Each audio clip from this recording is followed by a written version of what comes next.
amados, quero convidar os irmãos a abrir a sua Bíblia, então. Apocalipse, dando sequência à nossa série de mensagens sobre as 7 igrejas da Ásia. Hoje, nós vamos falar um pouco sobre a igreja de Sardes, a 5ª igreja. Então, agora, dentro dessa sequência, Apocalipse capítulo 3, versículos de número 1 ao 6. A você que nos acompanha aí pelo Facebook ou pelo YouTube, que Deus possa abençoar o seu coração, a sua vida nessa noite. Em nome do Senhor Jesus, eu quero convidar você também neste momento a meditar na palavra do nosso Deus. Diz assim, ao anjo, versículo 1 ao 6. Ao anjo da igreja em Sardes, escreva: essas coisas diz aquele que tem os 7 Espíritos de Deus e as 7 estrelas. Conheço as obras que vocês realizam, que você tem fama de estar vivo, mas está morto.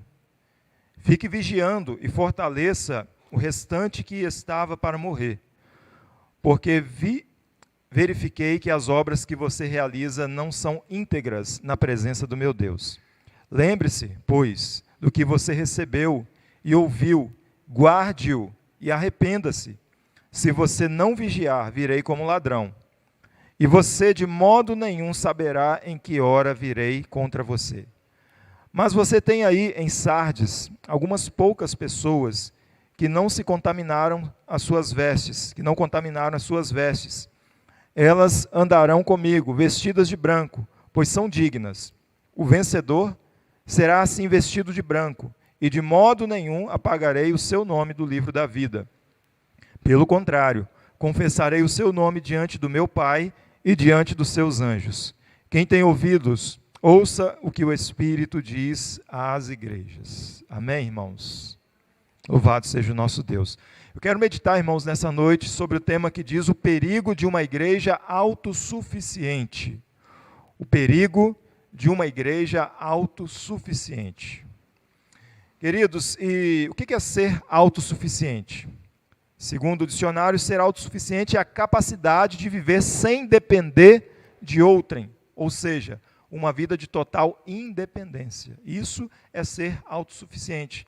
É quando você se acha suficientemente poderoso ao ponto de não depender de ninguém, ao ponto de declarar e afirmar dessa forma: olha, eu não preciso de você. Você, para mim, é indiferente. Não há nada que você possa fazer porque eu sou autossuficiente naquilo que eu faço. Isso é uma pessoa autossuficiente. E aí, quando nós vamos lá para o Evangelho de João, gostaria de convidar você a abrir a sua Bíblia também, ainda no Evangelho de João, mas sem fechar o texto aí de Apocalipse. Use aí o recurso das suas mãos aí, mantenha Apocalipse marcado aí, e abra lá no Evangelho de João, no capítulo 15. Evangelho de João, capítulo 15, Jesus vai falar para nós de uma forma figurada a respeito dessa dependência que nós precisamos como igreja do Senhor viver a cada dia em Deus. Jesus diz o seguinte, lá no versículo 1 do capítulo 15 do Evangelho de João: eu sou a videira verdadeira e o meu Pai é o lavrador. Todo ramo que estando em mim não der fruto, ele o corta, e todo que dá fruto ele limpa, para que produza mais fruto ainda. Vocês já estão limpos por causa da palavra que lhes tenho falado. Permaneçam em mim e eu permanecerei em vocês. Como o ramo não pode produzir fruto, preste atenção aqui, como o ramo não pode produzir fruto de si mesmo, se não permanecer aonde? Na videira. Deus está dizendo, olha, um ramo não pode por si mesmo, um ramo não tem capacidade de produzir fruto, a menos que ele esteja conectado, a menos que ele permaneça ligado à videira. Assim vocês não podem dar fruto se não permanecerem em mim, diz Jesus. E aí novamente ele vai repetir, eu sou a videira, vocês são os ramos. Quem permanece em mim e eu nele, esse dá muito fruto, porque sem mim vocês nada podem fazer. Meus irmãos, e nós vamos entender que por esse texto, por esta verdade aqui no Evangelho de João, não é possível uma vida de independência, não é possível uma vida de autossuficiência desconectado da videira. O próprio Jesus diz: eu sou a videira verdadeira. Existiam outras videiras ali, né, Jesus usando aqui essa figura de linguagem, falando daquilo que produz fruto, daquilo que tem vida. Jesus, ele diz: olha, eu sou a videira verdadeira, e o meu Pai, ele é o agricultor. Jesus já está dando aqui o entendimento para nós daquilo que ele está falando. E ele diz: e vocês são os ramos. Meus irmãos, a igreja de Jesus é o ramo que precisa estar conectado a essa videira, porque se nós não estivermos conectados à videira, nós não produziremos fruto. Ou seja, alguém que não está conectado em Cristo, alguém que não está ligado à videira verdadeira que é Jesus, esse vive uma vida infrutífera. E aí, nós temos uma tendência hoje nos nossos dias, daqueles que se denominam desigrejados, né? Embora muitos deles digam que não são desigrejados. Mas esses entendem que eles podem cultuar em casa, né, independente de fazer parte de uma denominação. Esses entendem que eles não precisam de pastores, eles entendem que eles não precisam ser dizimistas, eles entendem que eles não precisam ter os seus nomes arrolados ao rol de membros de uma denominação, de uma igreja. E, meus queridos, muitos têm vivido assim nos nossos dias. E esses muitos têm se denominado desigrejados, mas, na verdade, eles estão demonstrando atitudes de uma autossuficiência. Ou seja, eu sou bom para mim mesmo. Eu sei a verdade para mim mesmo. Eu não estou falando de você que está aí na sua casa por conta dessa pandemia. Eu não estou falando de você que está em isolamento social, você que por algum motivo não pode estar aqui, você que por alguma circunstância está impedido de estar na coletividade com os irmãos. Não é o fato de estarmos dentro de quatro paredes que vai fazer de nós uma igreja, mas a partir do momento em que eu não tenho sentimento na comunhão, que eu não tenho prazer de estar na comunhão com os irmãos, a partir do momento que eu entendo que a comunhão para mim ela é desnecessária, a partir do momento que eu entendo que eu não preciso estar debaixo de uma liderança, a partir do momento que eu entendo que eu não tenho obrigações nenhuma com uma denominação, eu estou me tornando autossuficiente, e essa é a realidade na vida de muitas pessoas hoje. E aí, meus irmãos, nós vemos aqui que sem estarmos conectados a essa videira, e nós somos os ramos. Não existe ramo independente, os ramos eles estão conectados à videira e eles estão conectados uns aos outros. A partir do momento que nós estamos conectados na videira, nós estamos conectados, ligados também uns aos outros. E sem essa realidade, nós não produziremos frutos, conforme a palavra de Deus nos diz aqui no Evangelho de João. E o versículo 6 diz: se alguém não permanecer em mim, será lançado fora, à semelhança do ramo, e secará, e o apanham, lançam no fogo e o queimam. Isso acontece com aqueles que se tornam autossuficientes, com aqueles que vivem uma vida alheia, uma vida alienada da comunhão com a igreja de Jesus, aqueles que se dizem: não, eu posso ser crente na minha casa, somente isso basta para mim. Alguém que pertence a esta igreja, ele tem prazer na comunhão, ele tem prazer da dependência de Deus, ele tem prazer na dependência de Cristo Jesus. Queridos, ao invés de uma igreja autossuficiente, nós precisamos ser uma igreja que dependa da suficiência que vem do alto.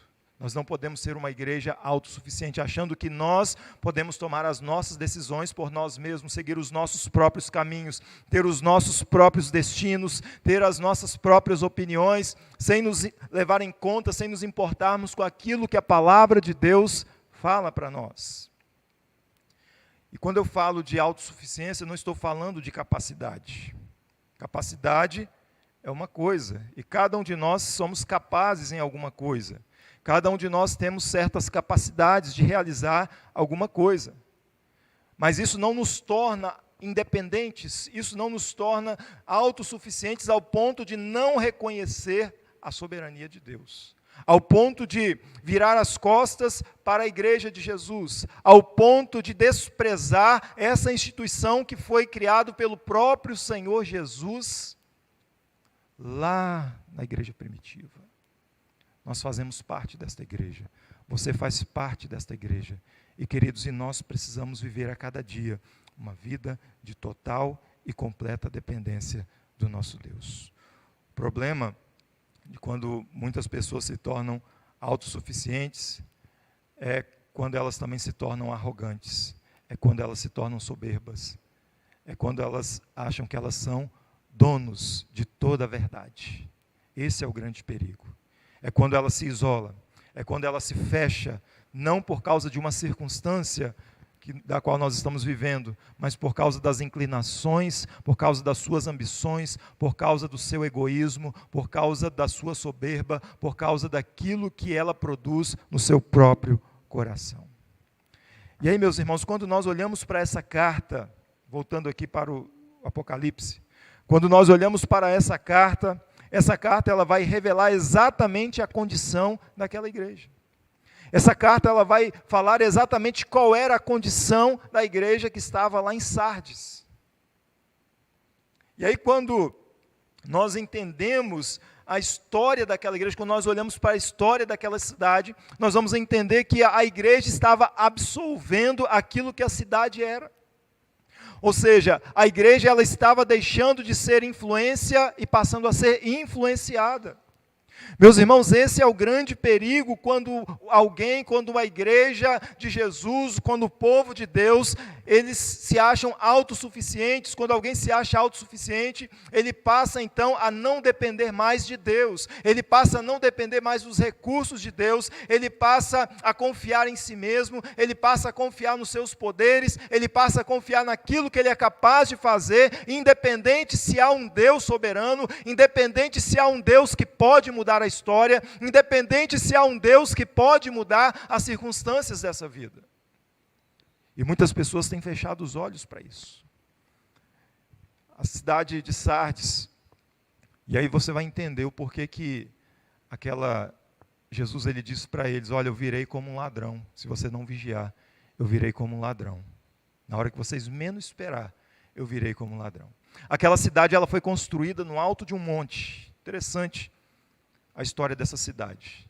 Ela foi construída no alto de uma montanha, de uma colina, de um monte.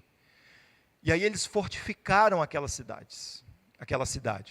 Eles construíram muros que eram intransponíveis. Eram muros que os seus inimigos jamais teriam condições de atravessar aqueles muros. Uma outra característica que assegurava aquela cidade contra os seus inimigos, contra invasores, é que, como a cidade ela foi construída no alto de um monte, havia ao seu redor precipícios íngremes, que também seria impossível alguém conseguir penetrar aquela cidade escalando aqueles precipícios. E isso, meus irmãos, tornava então aqueles moradores daquelas cidades seguros. Eles se tornavam autossuficientes. Eles pensavam, olha, diante da nossa fortaleza, diante daquilo que nós temos, ninguém vai conseguir nos conquistar. Ninguém vai conseguir atravessar os nossos portões. Ninguém vai conseguir atravessar, subir os nossos muros. Ninguém vai conseguir escalar por esses abismos, porque a nossa cidade é uma verdadeira fortaleza. E aí os moradores daquela cidade, eles se tornaram arrogantes. Os moradores daquela cidade, eles se tornaram orgulhosos, autoconfiantes, dizendo, olha, a nossa cidade, ela é indestrutível. Esse era o sentimento das pessoas que moravam lá em Sardes. Esse era o sentimento do próprio rei daquela cidade. Esse era o sentimento dos soldados que faziam ali a guarda, a sentinela dos muros daquela cidade. Eles olhavam e falavam assim, olha, ninguém vai conseguir atravessar esses muros. Até que no ano 529, o rei Ciro, ao perseguir o rei daquela cidade, ele cerca aquela cidade por 14 dias. E aí, quando um soldado, no momento de descuido, o soldado ele deixa o seu capacete cair, e aí ele desce pela muralha e pega o capacete e sobe por um lugar, só que ele não esperava que os adversários estavam observando. E aí foi naquele momento que eles descobriram como que eles poderiam atravessar aquelas muralhas. E no momento em que todos estavam dormindo à noite, os soldados estavam dormindo, descansando, o rei Ciro com seu exército conseguiu atravessar uma pequena brecha que havia ali naquela muralha. E aí eles conseguiram dominar completamente aquela cidade. No ano 529, a cidade de Sardes foi conquistada pelos persas. E aí passou todo esse período. E aí quando chegou o ano 219, por volta do ano 218, 219, um outro rei, chamado Antíoco Epifânio, ele também conseguiu a mesma façanha. Ele conseguiu a mesma destreza de que os persas haviam conseguido lá no ano 529. E aí um comentarista da Bíblia chamado Simon Kistemaker, ele diz o seguinte: quando as pessoas não prestam atenção em sua história, repetem os mesmos erros do passado. Os habitantes de Sardes, eles cometeram os mesmos erros que eles haviam cometido no ano 529. E aí o rei Antíoco Epifânio entrou também naquela cidade, dominou e conquistou aquela cidade. Quando foi no ano 189, foi a vez dos romanos conquistar aquela cidade que se achava imponente, aquela cidade que se achava autossuficiente, que se achava cheio de orgulho, de arrogância, de soberbo, que dizia: olha, ninguém vai conquistar a nossa cidade. Os romanos, no ano 189 a.C., foram lá e conquistaram aquela cidade. No ano 17 depois de Cristo, aconteceu um fato, um terremoto abalou e destruiu parcialmente aquela cidade. E eles tiveram que reconstruir novamente toda aquela estrutura, eles tiveram que reconstruir novamente toda aquela cidade. Queridos, é por isso que Jesus, ele havia alertado aquela igreja. É por isso que quando Jesus ele chega e se dirige para aquela igreja, ele diz: olha, se você não vigiar, Sardes, eu virei como um ladrão. Eu virei como um ladrão à noite. No momento que você menos esperar, eu virei e vou punir vocês por causa da arrogância de vocês, por causa dos pecados que vocês estão cometendo. Jesus estava usando o exemplo da própria história em que eles haviam cometido erros lá atrás, quando eles pensavam que eram autossuficientes, quando eles pensavam que ninguém conseguiria dominar aquela cidade, quando eles pensavam que aquela cidade estava guardada, protegida pelos seus muros, pelo seu exército. Lá na história nos mostra que aquela cidade foi conquistada pelo menos 3 vezes. E agora Jesus está dizendo: olha, se você não vigiar, se vocês cochilar, se vocês dormir, como vocês dormiram lá no passado, eu virei como um ladrão e vou julgar vocês. É por isso que Jesus usa essa palavra para aquela igreja. E aí, meus irmãos, quando João escreve essa carta a essa igreja, a cidade, ela já havia sido reconstruída. Era uma cidade rica, era uma cidade que tinha condições, tinha prosperidade. Era uma cidade até com um certo poder econômico. Era uma cidade que tinha uma certa fortaleza ainda também. Mas, meus queridos, aquela cidade, ela estava totalmente degenerada. Ela estava totalmente corrompida moralmente. E os seus habitantes estavam entregues à luxúria, aos prazeres que o próprio sistema daquela época propagava, produzia e ensinavam às nações daquele tempo. Aquela cidade estava moralmente totalmente corrompida em seus pecados, em seus delitos. E o grande problema de tudo isso, meus irmãos, é que a igreja de Jesus que estava naquela cidade, ao invés de ser o oposto daquilo que a cidade era, a igreja estava sendo exatamente aquilo que a cidade era. A igreja estava refletindo as ações da cidade na sua vida. E o grande perigo que cercava aquela cidade e aquela igreja era o perigo que se chamava autossuficiência. Aquela igreja se achava também autossuficiente. Aquela igreja se achava dona da verdade. Aquela igreja achava que tinha vida. O próprio Jesus diz: essas coisas diz aquele que tem os 7 Espíritos de Deus e 7 estrelas. Conheço as obras que você realiza e que você tem fama de estar vivo, mas na verdade você está morto. Aquela igreja estava morta. Assim como a cidade estava morta.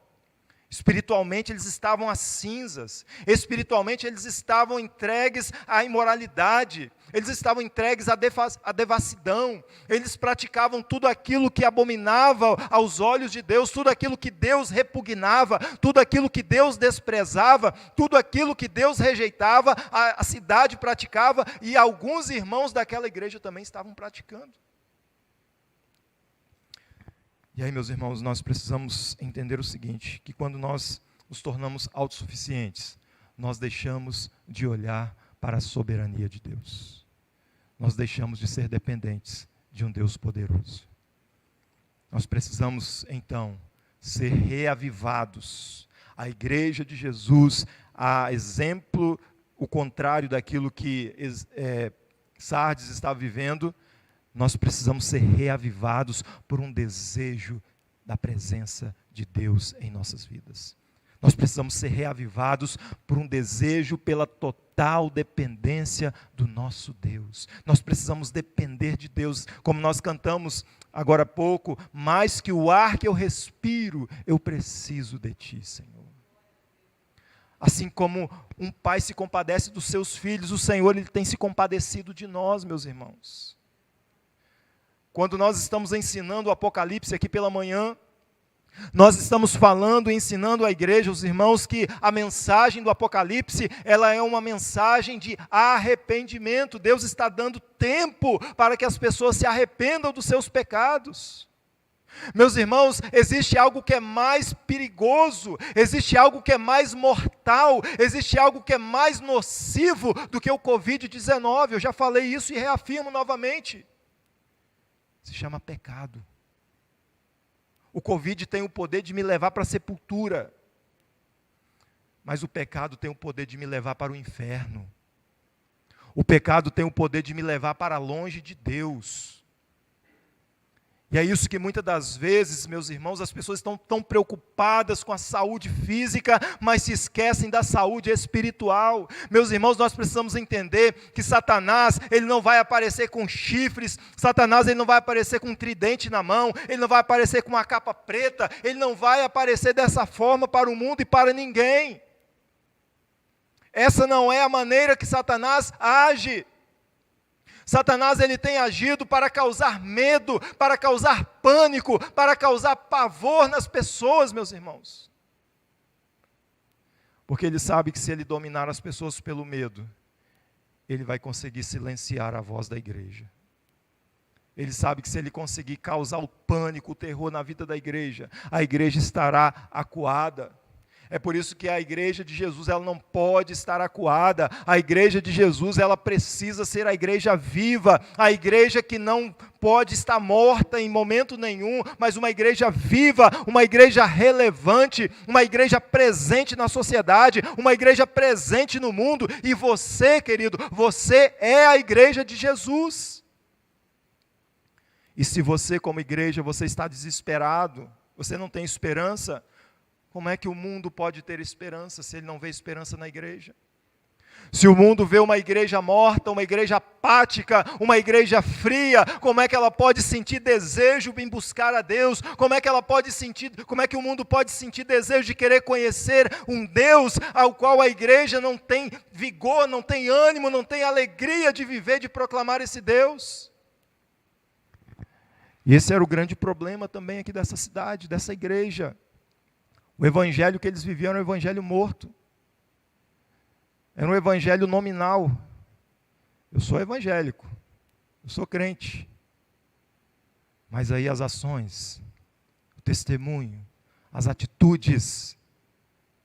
Jesus ele diz aqui, olha, eu conheço as obras que você realiza. Sardes, você pensa que você me engana, mas você não me engana, porque eu conheço as obras que você tem feito. Você acha que você é viva, você acha que você está viva, você acha que você é uma igreja vibrante, você acha que você é uma igreja que faz a diferença, mas na verdade, Sardes, você é uma igreja morta, você é uma igreja apática, o seu cristianismo é apenas nominal. Quantos crentes nominais nós temos hoje no mundo?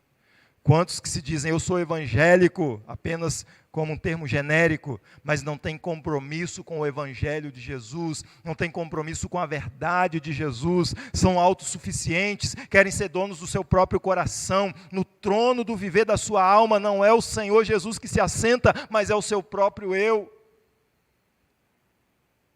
E como diz aquela música do Arautos do Rei, no trono do viver só pode haver um Senhor.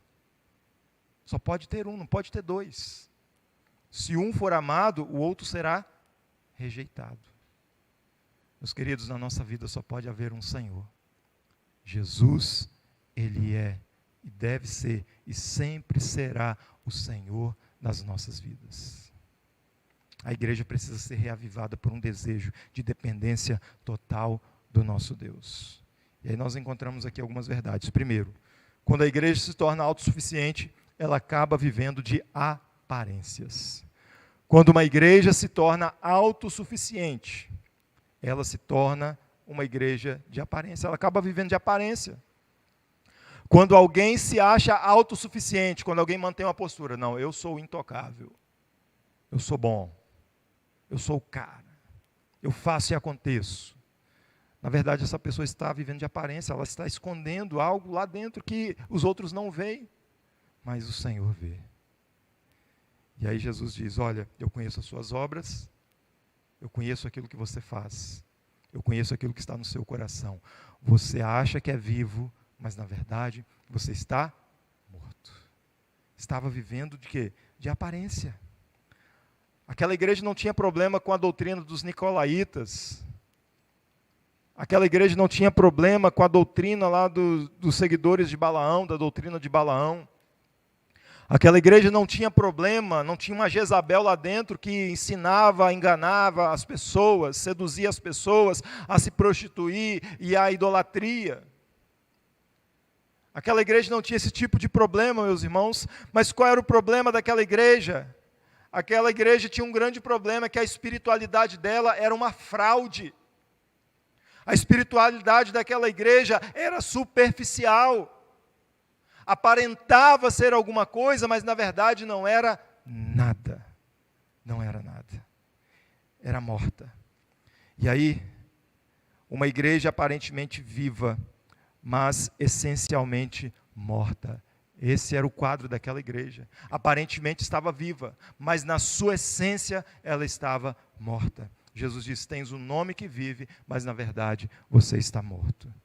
Segundo, era uma igreja que era aplaudida pelos homens, mas reprovada por Deus. Versículo de número 2, ele diz, fique vigiando e fortaleça o restante que estava para morrer, porque verifiquei que as obras que você realiza não são íntegras na presença do meu Deus. O que Jesus estava dizendo? Aquela igreja praticava obras, eles estavam fazendo obras. Jesus disse que, olha, as obras que você pratica. O grande problema é que aquelas obras estavam sendo reprovadas por Deus. Eles estavam buscando apenas aplauso dos homens, eles estavam buscando apenas o reconhecimento dos homens. Mas com aquela atitude, eles estavam recebendo a reprovação do nosso Deus. Nem tudo que encanta os homens atrai o coração do nosso Deus. Muitas das vezes alguma coisa pode agradar os nossos olhos, mas muitas das vezes desagrada os olhos do nosso Deus. Terceiro, que aquela igreja era uma igreja que amava mais ao mundo do que a Deus. Versículo de número 4, diz, mas você tem aí em Sardes umas poucas pessoas que não contaminaram as suas vestes.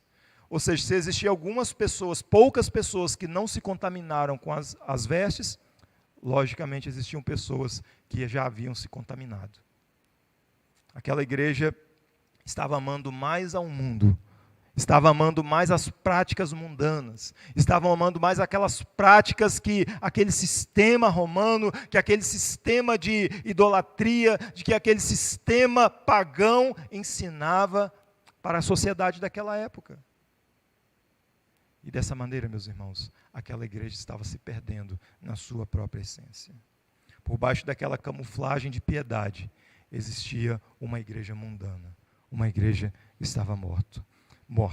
Então, quando a igreja ela se torna autossuficiente, ela acaba vivendo apenas de aparência. Segunda verdade que nós aprendemos aqui, é que quando a igreja perde a sua vitalidade espiritual, ela necessita urgentemente de um reavivamento. Quando a igreja de Jesus, presta atenção, igreja, quando a igreja de Jesus, ela perde a sua vitalidade espiritual.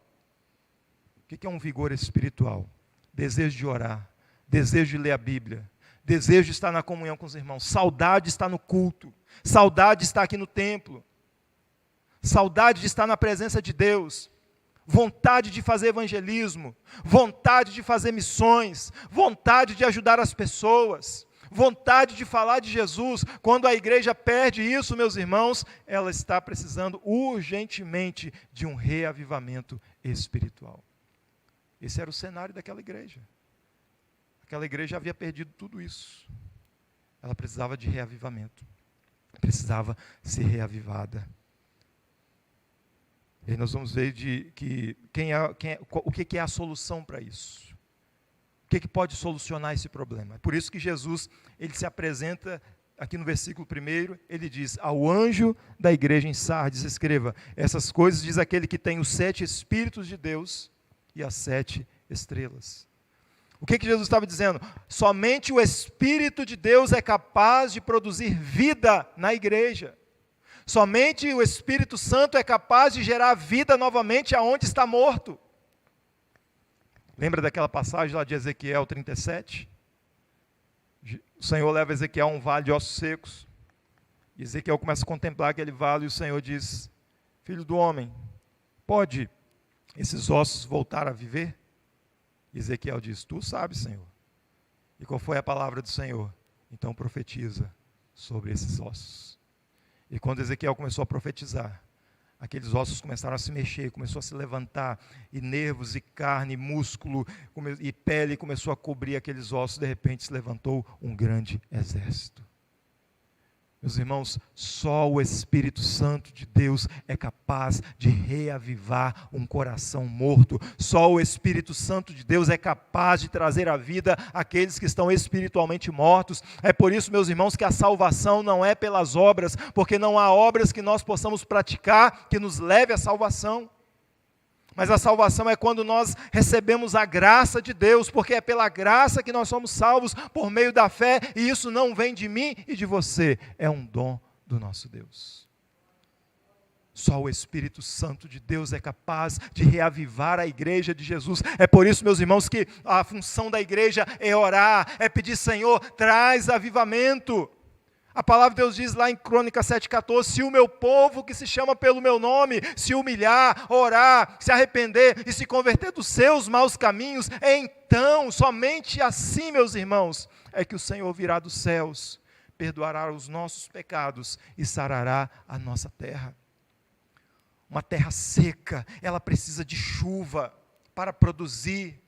Nós sabemos muito bem o que é isso na nossa região, quando nós enfrentamos grandes períodos de seca. Nós ficamos pedindo: Senhor, manda chuva para este lugar. Assim também é um coração seco, assim também é uma terra seca, sedenta, ela precisa de chuva, e só o Espírito Santo é que pode trazer avivamento sobre a igreja de Jesus. Só o Espírito Santo é que pode nos despertar, só o Espírito Santo é que pode nos tirar das trevas para a luz, só o Espírito Santo é que pode acender a chama do desejo pela presença de Deus em nossas vidas, irmãos. Sem Ele nada podemos fazer. Jesus disse: sem mim vocês nada podem fazer. Por isso que uma igreja autossuficiente, ela não pode fazer nada, se o Senhor Jesus não estiver agindo na vida desta igreja. Terceiro lugar, meus irmãos, mesmo em meio à autossuficiência, ainda há pessoas dependentes de Deus. Mesmo em meio à autossuficiência, ainda há pessoas dependentes de Deus. Versículo de número 4. Mas você tem aí em Sardes algumas poucas pessoas, olha só, poucas pessoas que não contaminaram as suas vestes. Vocês ainda têm um povo, aí tem um remanescente fiel. Irmãos, a história da igreja é tão linda, e Deus, ele é tão maravilhoso, que mesmo em tempo de apostasia, mesmo em tempo de esfriamento espiritual, mesmo em tempo onde o povo está na idolatria, na imoralidade, na prostituição, ainda há um povo remanescente do Senhor. Elias disse: Senhor, eu fiquei sozinho. O Senhor falou: negativo, tem mais 7.000 que não se curvaram diante de Baal.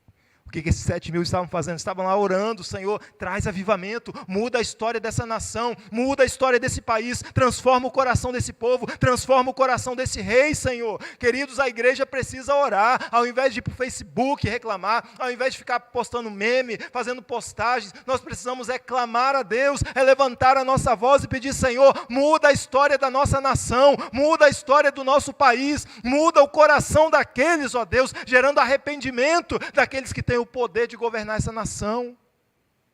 A igreja precisa clamar, precisamos de oração. Se somos o remanescente, se somos o povo de Deus, o que nós estamos fazendo, povo de Deus? Acorda, povo de Deus, desperta, desperta tu que dormes, e Cristo te esclarecerá. O povo está dormindo, Jesus está falando: o povo está dormindo. A palavra de Deus está falando: o povo está dormindo, está distraído com as coisas deste mundo. O nosso alvo, meus irmãos, é para frente, é Cristo. Nós não podemos focar em coisas triviais, em coisas secundárias. Existe uma prioridade na vida da igreja, existe uma prioridade na sua vida. Qual é a prioridade da sua vida? É Cristo. Sardes havia perdido a prioridade da sua vida. Para eles, a prioridade deles era o quê? Viver uma vida de aparência, de autossuficiência. A prioridade da igreja é depender de Deus a cada dia, sempre e sempre. E olha que Deus não se impressiona com números, nós que nos impressionamos, né? Nós que, nossa, que igreja cheia, lotada, bonita. Deus não. Tinha poucas pessoas ali, mas que estavam fiéis a Deus. É muito melhor onde há um pequeno povo fiel a Deus do que um grande povo que não está com o coração voltado para o Senhor. Em último lugar, uma igreja dependente de Deus, ela é vitoriosa. Uma igreja dependente de Deus, ela é vitoriosa. Nós já somos vitoriosos, graças a Deus, né? Somos mais do que vencedores, graças a Deus por isso. Mas olha só o que diz: ao vencedor, versículo 5. Não, versículo 4 ainda, a segunda parte diz: elas andarão comigo, vestidos de branco, pois são dignas. Olha só o que o próprio Jesus diz. Aqueles poucos que estavam lá em Sardes, que não haviam se contaminado, Jesus está dizendo: elas andarão comigo, vestidas de branco. Por que vestidas de branco? Está falando de pureza. Porque nós já purificamos as nossas vestes em Cristo Jesus. Eles andarão comigo, pois são dignos. E o vencedor será assim vestido de branco. De modo nenhum apagarei o seu nome do livro da vida. Pelo contrário, confessarei o seu nome diante de meu Pai e diante dos seus anjos. Uma igreja dependente de Deus, ela é vitoriosa, irmãos. Problemas você vai passar, e eles vão passar também. Fica desesperado, não, isso vai passar. Daqui um dia isso acaba. Né? Daqui um dia tudo isso aí vai passar, assim como outros lá atrás passaram também. É novo para nós porque nós nunca vivemos isso. Mas vai passar. Mas uma coisa que nunca pode passar, meus irmãos, é esse sentimento de ser vitorioso, de ser vencedor nas lutas, nas tribulações, nas angústias, nas provas. Nós somos mais do que vencedores por meio daquele que nos amou, Cristo Jesus. 3 coisas. O vencedor recebe vestes brancas. Você já lavou as suas vestes. Você já é lavado pelo sangue do Cordeiro. O sangue que foi vertido lá na cruz do Calvário. Salpicou Jesus de sangue para nos purificar diante da presença do nosso Deus. Nós somos justificados. Nenhuma condenação há mais sobre aqueles que amam a Cristo Jesus, aqueles que pertencem a Cristo Jesus. Nenhuma condenação há, meus irmãos. Você já é justo, você é santo. Branco fala de santidade, nós vivemos em santidade. Segui a paz com todos e a santificação, sem a qual ninguém verá o Senhor. Sede santos, porque eu, o Senhor, sou santo. Somos o povo santo. Santo significa ser separado, não é sem defeito, porque somos defeituosos de fábrica. Mas lá no céu seremos restaurados por completo. Amém? Segundo, o vencedor não terá o nome apagado do livro da vida. Nosso nome está lá, garantido no livro da vida. Meu irmão, você não perderá a salvação, porque você já foi assegurado em Cristo Jesus. E uma vez que você foi salvo, e uma vez que você persevera nessa salvação, o diabo não tem o poder de tirar isso de você. O mundo não tem o poder de tirar isso de você. O apóstolo Paulo diz: quem poderá nos separar do amor de Deus que está em Cristo Jesus? Será a angústia, a tribulação, o perigo, a fome, a espada? O que é que pode nos separar do amor de Deus? Aí Paulo diz: nada pode nos separar do amor de Deus. Não há nada que possa, uma vez que você está em Cristo, uma vez que você é uma nova criatura, nada pode te separar do amor de Deus. Terceiro, diz que Jesus ele vai nos confessar diante do Pai. A palavra de Deus diz que se nós nos envergonharmos dele, ele também se envergonhará de nós.